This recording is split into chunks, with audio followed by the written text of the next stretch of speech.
अस्सलाम वालेकुम, मैं हूं राना अदनान शबीर खान और आप देख रहे हैं नवाए फिक्र।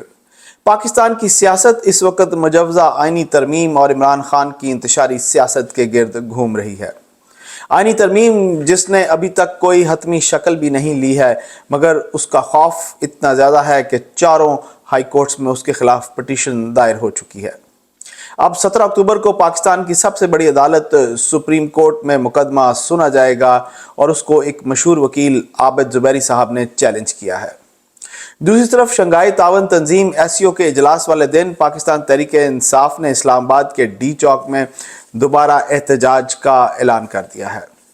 पाकिस्तान तहरीक-ए-इंसाफ की सियासी कमेटी का एक हंगामी इजलास हुआ और उसमें फैसला हुआ कि जो मुख्तलिफ पंजाब के अजला में उन्होंने एहतजाज की कॉल दी थी वो कैंसिल कर दी उन्होंने, और अब 15 अक्टूबर यानी ऐन उस दिन, उस वक़्त जब पाकिस्तान में SCO के मेंबरान ममालिक के मंदोबीन की आमद होगी और इस्लामाबाद और रावलपिंडी में 3 दिन की छुट्टी का भी इसी वजह से ऐलान हो चुका है, उस वक़्त पाकिस्तान तहरीक-ए-इंसाफ डी चौक में दोबारा एहतजाज करेगी।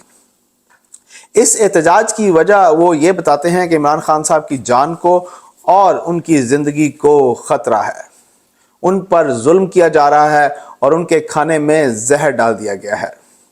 एक्स पर ट्वीट्स की गई हैं कि खान को जेल से मिलिट्री हॉस्पिटल रात के अंधेरे में मुंतकिल किया जा चुका है और इसीलिए उनसे मुलाकात की इजाज़त भी नहीं है।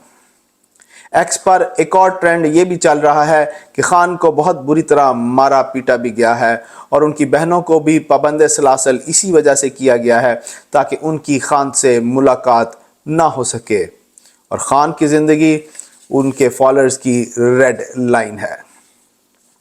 उमर अयूब साहब जो जनरल अयूब के पोते हैं और उनके दादा ने उनको बहुत अच्छे तरीके से अपने मालिकों की खुशनुदी करने की तरबियत भी दी है, वो खान को आज भी वज़ीर आज़म और बुशरा बीबी को फर्स्ट लेडी कहते हैं। वो ट्विटर अकाउंट यानी एक्स के ऊपर ट्वीट करते हैं और फरमाते हैं, credible information received that prime minister Imran Khan साहब has been isolated in Adiala jail and has not been allowed out of his cell into the courtyard since 6th October 2024. The food being provided to him is suspect. Extremely concerned about the well-being of Prime Minister Imran Khan Sahab. Shehbaz Sharif, Maryam Nawaz, Mohsin Naqvi, Minister Jail Punjab, Establishment, DGs of ISI, MI, IB, FIA, SB will be held directly responsible. Pakistan Tehreek-e-Insaf के अंदर भी इस वक्त इस इजलास के खिलाफ बातचीत चल रही है। पाकिस्तान तहरीक-ए-इंसाफ के वर्कर पहले डी चौक का जो एहतजाज हुआ था जिसमें उनकी लीडरशिप गायब थी, वो उसकी वजह से अपनी लीडरशिप से सख्त नाला हैं। बुशरा बीबी की बहन मरियम रियाज भट्टू जो कि दुबई में मुकीम हैं और ये वही खातून हैं जिन्होंने अपनी बहन को खान साहब से मुतारफ़ करवाया था और खान साहब को बुशरा बीबी से रूहानी इलाज का मशवरा भी दिया था। वो एक्स पर ट्वीट करती हैं कि आप ईमेल करें सब लोग ऑफिशियल SCO के अकाउंट पर। उन्होंने उस अकाउंट की डिटेल भी दी है कि जनाब पाकिस्तान में ये कॉन्फ्रेंस इसलिए नहीं होनी चाहिए कि इमरान खान साहब पर मुजालिम हो रहे हैं और वो जेल में हैं। बैरिस्टर सैफ साहब जो इंडियन फॉरेन मिनिस्टर जयशंकर से मोहब्बत का इजहार पहले भी कर चुके हैं और उस मोहब्बत का जवाब देते हुए इंडिया ने चाइना से SCO पाकिस्तान में ना करवाने की बात की है, मगर चाइना ने उससे साफ इनकार कर दिया है। पाकिस्तान तहरीक-ए-इंसाफ को पाकिस्तान मुखालिफ हरकतें करने की क्या ज़रूरत है? क्या पाकिस्तान का नुकसान पाकिस्तान तहरीक-ए-इंसाफ और उनके फॉलोअर्स का नुकसान नहीं है? पाकिस्तान तहरीक-ए-इंसाफ को IMF को ख़त लिखने की क्या ज़रूरत थी कि पाकिस्तान को कर्जा मत दें, वो भी उस प्रोग्राम में जिसको पाकिस्तान तहरीक-ए-इंसाफ ने खुद एंडोर्स किया और उसमें दाखिल हुए। पाकिस्तान तहरीक-ए-इंसाफ को यूरोपियन यूनियन में पाकिस्तान के स्पेशल GST प्लस स्टेटस को ख़त्म करवाने की कोशिशों की क्या ज़रूरत थी? और अब पाकिस्तान तहरीक-ए-इंसाफ को SCO की कॉन्फ्रेंस को सबोटाज करने की क्या ज़रूरत है? खान पाकिस्तान की बका और तरक्की में रुकावट क्यों बनना चाहते हैं? शानदाना गुलजार ने अक़वाम मुत्तहिदा को अपने वीडियो पैगाम में क्यों कहा कि एक गैर मुस्तहकम जौहरी पाकिस्तान सिर्फ और सिर्फ खान की हुकूमत में आपके फायदे में है? The world is watching, the clock is ticking. Let no one complain then that a nuclear-armed Pakistan was deliberately made unstable, was ignored. This is not the time to be silent. The world already said once, never again. Clearly the world is forgotten. Wake up before it's too late.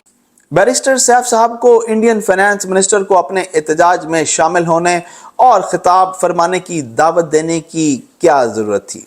या तो आप इस तरह करें कि जो आईनी तरमीम में चीफ जस्टिस को तौसीह दी जा रही है ना, उसमें एक शिक और भी डाल दें कि आज के बाद आर्टिकल 17 भी जो है डिफंक्ट हो गया है, इसकी कोई जरूरत नहीं रही, वो कर दें, उसके बाद फिर हम पर पाबंदी लगाएं। लेकिन अगर आर्टिकल 17 मौजूद है, आर्टिकल 15 मौजूद है, तो हमें नक्लो हमल की भी आजादी है, नक्लो हरकत की भी आजादी है और हमें एहतजाज की भी आजादी है। और हम जयशंकर साहब को भी दावत देंगे, वो भी आए हमारे एहतजाज में शिरकत करें, हमसे हमारे लोगों को एड्रेस करें और देखेंगे पाकिस्तान की जमहूरियत कितनी मजबूत जमहूरियत है जहां पे हर किसी को एहतजाज का हक है। पाकिस्तान तहरीक इंसाफ वालों, सुन लो, आपके पास राइट टू असेंबली है। आर्टिकल 16 आपको अलाउ करता है। इसी कॉन्स्टिट्यूशन के अंदर, इसी आर्टिकल के अंदर यह भी लिखा है, every citizen shall have a right to assemble peacefully and without arms. Without arms वाला काम आप पिछले एहतजाज में भी वायलेट कर चुके हैं।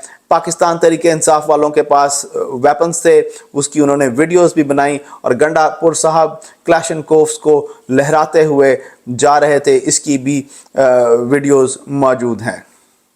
So every citizen shall have a right to assemble peacefully and without arms subject to any reasonable restrictions imposed by the law in the interest of public order। अगर हुकूमत दफ़ा 144 लगा देती है तो वो एक कानूनी कदगन हो जाती है।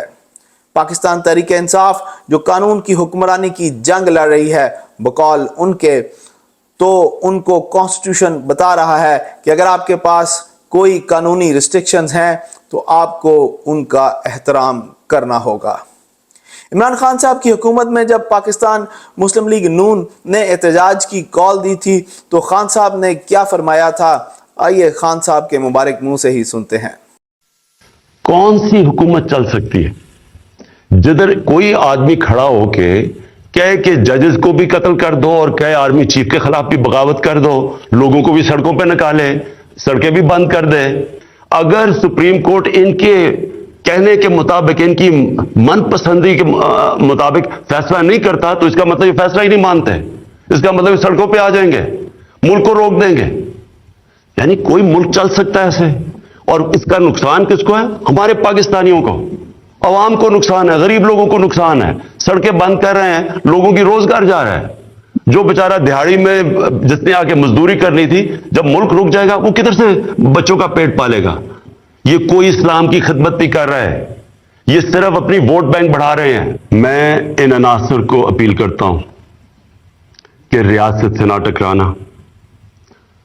अगर आप ये करेंगे, मैं आपको ये वाज़ेह कर दूं कि रियासत अपनी जिम्मेदारी पूरी करेगी, लोगों की प्रॉपर्टीज, लोगों की जान और माल की हिफाजत करेगी। हम कोई तोड़ फोड़ नहीं होने देंगे, हम कोई ट्रैफिक नहीं रुकने देंगे। मैं आपको अपील करता हूं कि रियासत को उधर तक ना लेके जाएं, वो मजबूर हो जाएं एक्शन लेने के लिए। पाकिस्तान के दुश्मनों को अपने टारगेट्स और अपने अहदाफ में बहुत क्लैरिटी है। नंबर 1, वो पाकिस्तान को इकोनॉमिकली तबाह बर्बाद देखना चाहते हैं। नंबर 2, पाकिस्तान आर्मी और ISI। पाकिस्तान की वाहिद डिफेंस लाइन पाकिस्तान आर्मी और ISI से वो लड़ तो नहीं सकते, इसलिए अवाम और फ़ौज के दरमियान नफ़रत पैदा करके वो अपने मकासद के हसूल में आसानी पैदा कर रहे हैं और ख़ान उनके लिए ये काम बहुत एहसन तरीके से कर रहा है। आप इस पर क्या राय रखते हैं कमेंट्स में प्लीज़ शेयर कीजिए। मैं आपसे इजाज़त लूँगा। अल्लाह आप सबको आसानियाँ नसीब फरमाए और आसानियाँ तकसीम करना नसीब फरमाए। अस्सलाम वालेकुम।